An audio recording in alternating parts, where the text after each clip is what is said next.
नमस्कार, आदाब। जनसंवाद टीवी में आपका स्वागत है। मैं हूं आपके साथ एजाजुल हक। भागलपुर के गांधी शांति प्रतिष्ठान में अरहम ट्रस्ट भागलपुर की ओर से एक मुज़ाकरा अर्थात संगोष्ठी का आयोजन किया गया। महात्मा के जीवन और उनकी सेवाओं पर उर्दू लेखन प्रतियोगिता का कार्यक्रम भी आयोजित हुआ। प्रतियोगिता में हिस्सा लेने वाले छात्र छात्राओं को पुरस्कृत किया गया। मुंगेर यूनिवर्सिटी के एसोसिएट प्रोफेसर डॉक्टर शाहिद रज़मी ने मंच का संचालन करते हुए उर्दू भाषा का इतिहास और महत्व पर प्रकाश डाला।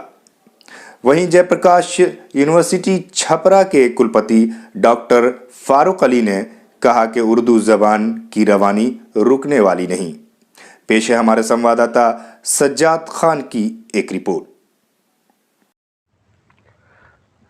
अरहम ट्रस्ट की जानिब से गांधी शांति प्रतिष्ठान भागलपुर में मुनक़िद मुज़ाकरा की निज़ामत संचालन मुंगेर यूनिवर्सिटी के एसोसिएट प्रोफेसर डॉक्टर शाहिद रज़मी ने जिस धुली धुलाई फसीह बलीग स्पष्ट विशिष्ट वाक्य पटुता प्राहशीलता और स्वाभाविकता के साथ उर्दू ज़ुबान में किया, उसे सुनकर और देखकर ऐसा लगा कि इक़बाल की इक़बालियात, मीर की मीरास और गालिब का गलबा भागलपुर की उर्दू में समाया हुआ है।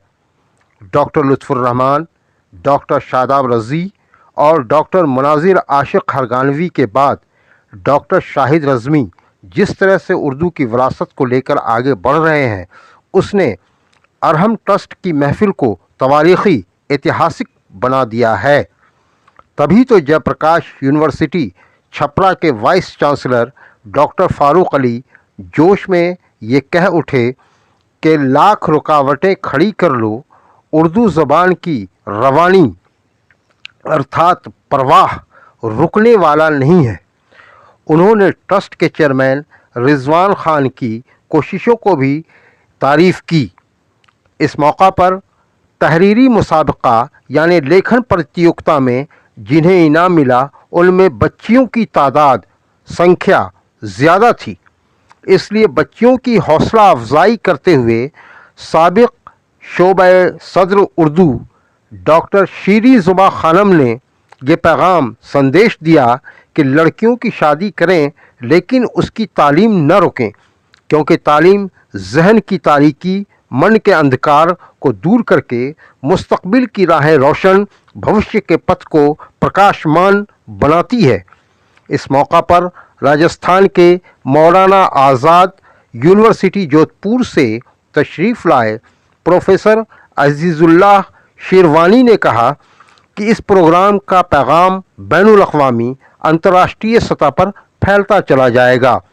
जनाब वली अहमद ख़ान ने कहा कि उर्दू हमारी ज़ुबान भाषा ही नहीं, तहज़ीब संस्कृति भी है। अगर हम कोशिश करें तो भागलपुर से बेहतर काम ज़रूर हो सकता है।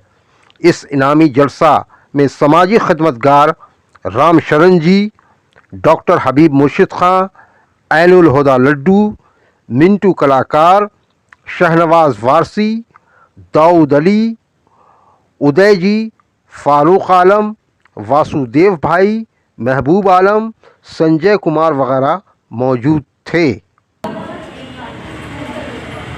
उर्दू नवाज है, उर्दू के लिए जीते हैं, मरते हैं, और यही वजह है कि इस सर्दी के मौसम में भी वो हमारी दरखास्त पे यहाँ तशरीफ लाए, हमारी हौसला अफजाई के लिए, हमारे बच्चों के लिए। कलाम की किताब है, डॉक्टर जाकिर हुसैन की किताब, बच्चे उनको पढ़ें और आगे बढ़े, ये हमारी कोशिश है।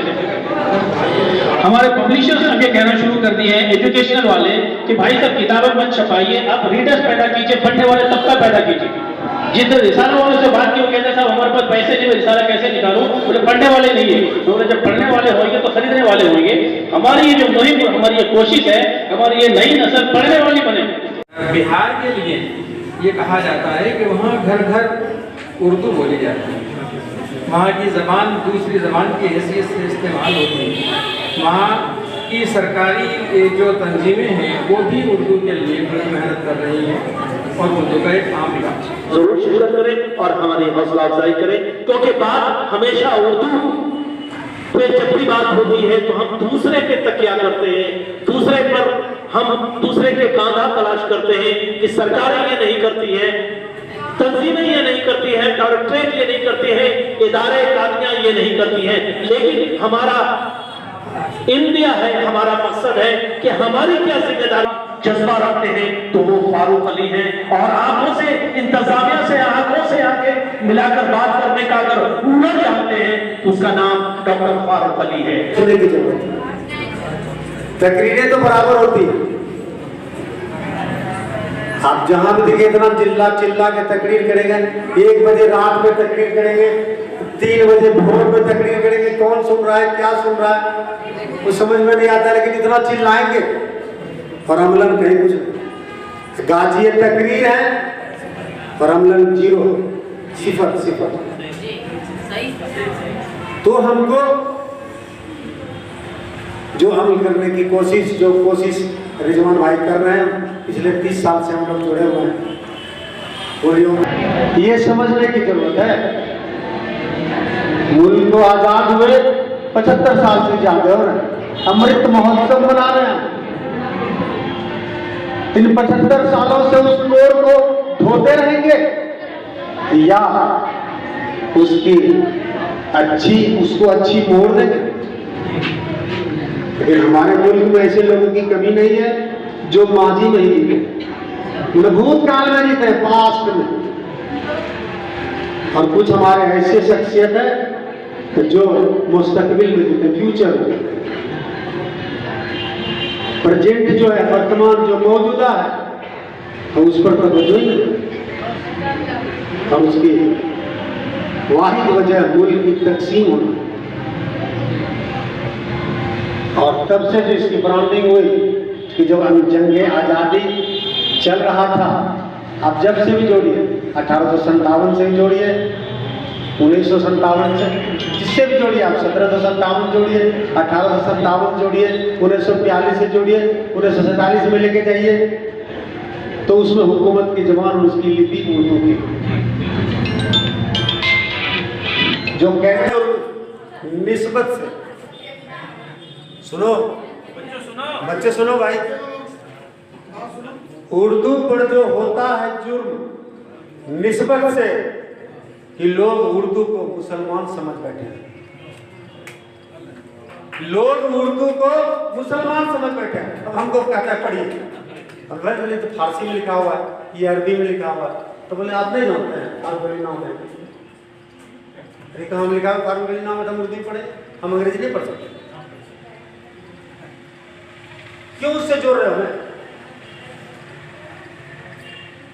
इसलिए, और यही सबसे वाहिद वजह है। मैं सिनेमा की दाद देना चाहूंगा, बॉलीवुड का, समझ गए, जिन्होंने उर्दू को जिंदा रखा है। और हाल के दिनों में, पिछले 8-10 साल में जितने उर्दू के अल्फाज को लोकप्रिय कराया है, वो अल्लाह हाफिज और खुदा हाफिज से लेकर के अस्सलाम वालेकुम सभी गाने में रहता है। हाँ, इंशाअल्लाह, माशाअल्लाह, सुभान अल्लाह, वल्लाह वल्लाह, ये तमाम चीजें रहती है उसमें। अरे ये तो जितना जोड़ने की कोशिश कर रहा है सिनेमा, उतना तो हमारे समाज और हमारे जो व्यवस्था है वो नहीं करती। हमको उसको और आगे बढ़ाने की जरूरत है। मैं इस ट्रस्ट का सदर साहब हैं रिजवान खान साहब, और इनके जो कारिंदा है, अच्छा अभी माशाल्लाह है, तो मैं सबों का शुक्रिया अदा करता हूँ। मुझे यूनिवर्सिटी बंद करनी पड़ी, आप अंदाजा लगाइए, 22-23 खुला हुआ था, और इसको बंद करने के लिए मैंने 12 और 19 2 संडे को खोला। बजाते उसमें आदेश दिया कि 12 दिसंबर और 19 दिसंबर को यूनिवर्सिटी यथावत खुलेंगे और सामान्य रूप से काम होंगे, ताकि 22 और 23 को छुट्टी को आगे बढ़ा करके दिया जाएगा। इसलिए मुझे इस कार्य करना था। इसी का नाम मोहम्मद है। आप टीवी में देखते भी होंगे मलाला यूसुफजई को, उसके खोपड़ी में गोली मारी गई और वो बच गई। क्यों खोपड़ी में गोली मारी गई उसको? इसलिए कोई स्कूल जाना चाहते, वो अंग्रेजी में लिख की थी। सेनानी साहब ने कहा कि दूसरे सूबे में जो थोड़ा बहुत भी पढ़ता है, थोड़ा बहुत भी जानता है, वो तहरीर में उसको उतारता है। और हम लिखना चाहते नहीं, जानते भी नहीं लिखना चाहते हैं, लिखते भी नहीं। आपको जैसा लिखने का मन करे, अपने माशरे पर, अपने समाज पर, अपने पड़ोस पर, अपने परिवार पर आप लिखिए और उसको भेजिए दिगर अखबार में, देखिए शायद छपेगा ही। और मलाला यही काम करते हैं। तो उन लोगों को लगता था कि शायद हमारी बातों को ये BBC और दूसरे मीडिया में दे रही है, और यही वजह से उसे गोली मारी, इसलिए कि तालीम को फरोग देना। हम तो उस माशरे से हैं जिसमें हमारे पैगंबर साहब ने जो भी गोद लिया, जिसको भी पाला, उसे बेटिया को पाला। लेकिन आपने कमी थी, बेटा भी तो ले सकते थे। बहुत गंभीर मसला है और इस्लाम ने कभी भी औरतों को पीछे नहीं किया, बराबरी का दर्जा दिया। आज से नहीं, 1440 वर्षों से दिया। हम इस बात को बता नहीं पा रहे, माशरे में बता नहीं पा रहे इन चीजों को। हमारे यहाँ तो शादी बेउसी रजामंदी ली जाती है। कितने लोग वालते हैं जो जबरन करते हैं, शायद से हो तो गुनाह के गुस्सा हो जाएंगे। उस जमाने से और तो जिसका पहला अनुयायी, जिसका पहला मजहब को मानने वाला एक खातून हो, सबसे पहले ईमान लाने वाले खातून इस्लाम में तो बीबी खदीजा रजी अल्लाह अन्हा, वो पहले ईमान लाई। लाख बुजुर्ग समझाते रहे, उनकी जो पालने वाली अम्मी थी, मैं बराबर मौलाना से कहता हूँ जो तकरीर करते हैं, दाई अम्मा क्यों बोलते हैं उसको, माई क्यों नहीं बोलते हैं? आप सीखिए यशोदा जी से, कृष्ण को पालने वाली है, लेकिन हमेशा बोलते हैं देवकी नंदन यशोदा नंदन। कहाँ सब करते हैं? तो जो अच्छी चीजें अगर दूसरे तहजीब से मिलती है तो हमें हासिल करना। अलग अलग लाइब्रेरी 3000 रुपए दें, आपको 300 किताबें, एक तिजोरी आपको देंगे। औरंगाबाद में, अहमदनगर में, पुणे के अंदर अलग अलग मोहल्ला लाइब्रेरी कायम है, लोग बच्चे पढ़ने वाले तैयार हैं। मालेगांव का नाम लेकर मैं नहीं ले सकता, वहाँ पे हर घर से एक रिसाला निकलता है, ऐसा कोशिश है। हर घर में एक राइटर सिर्फ उर्दू के अंदर, जो UPSC में क्वालिफाई किया था, वो बच्चा भी मालेगांव का है। हमारे लिए मुलाजमत के मौके फराहम है, हम उसको ढूंढ नहीं पा रहे। उर्दू हमारी जबान ही नहीं, हमारी तहजीब ही। सारे जहां से अच्छा हिंदू सता हमारा जो मौलाना अल्लामा इकबाल ने लिखा, महात्मा गांधी के मेरे पास उर्दू में खत है जो उन्होंने लिखा, तो आपका मैं जेल में रहकर सारे जहां से अच्छा। आज अरहम ट्रस्ट की तरफ से गांधी जी की ज़िंदगी और उनके कामों के बारे में हमने उर्दू में एक तहरीरी मुकाबला करवाया था, जो आज से 8 महीना पहले हुआ था। उसमें लगभग 67-68 बच्चों ने पार्टिसिपेशन किया था, जिसमें 1 से लेकर 10 बच्चों को हमने बड़े इनामात दिए। और उसके बाद जो बच्चे 57 बच्चे, उन्हें सर्टिफिकेट और कुछ किताबें वगैरह दी गई हैं। इसका मकसद है कि जो उर्दू ज़बान जो हिंदुस्तान में पैदा हुई, पली बढ़ी, पूरी दुनिया में फैली। और आज़ादी के वक्त में जिस तरह से आज़ादी हिंदुस्तान को आज़ाद कराने में उर्दू का अहम रोल था, वो माहौल फिर से हिंदुस्तान में कैसे बने, इसके लिए हम काम कर रहे हैं। क्योंकि आप देख रहे हैं कि उर्दू की किताबें छप रही हैं, अखबार छप रहे हैं, रिसाले छप रहे हैं, लेकिन पढ़ने वाले लोग नहीं हैं। जिनकी जिम्मेदारी है अपने बच्चों को उर्दू पढ़ाने की, वो भी अपने बच्चों को इंग्लिश पढ़ा रहे हैं। तो हमको लगता है कि अब हम अपनी ज़ुबान को खो रहे हैं, और आने वाले दिनों में जो हमें संविधान में जो राइट मिला है अपनी ज़ुबान को कायम रखने का, वो भी हमसे कहीं ना दूर हो जाए, इसके लिए हम काम कर रहे हैं। और आने वाले दिनों में हम नई नस्ल जो आगे बढ़ेगी, उनको हम उर्दू पढ़ा रहे हैं। ऑनलाइन सुबह 7 से पौने 8 तक पढ़ाते हैं, ऑनलाइन पढ़ाई। यही मकसद है कि नई जनरेशन वो उर्दू पढ़े और वो फिर इसका विस्तार हो, और ये ज़ुबान किसी एक मज़हब की न बल्कि आम हिंदुस्तानी की बने।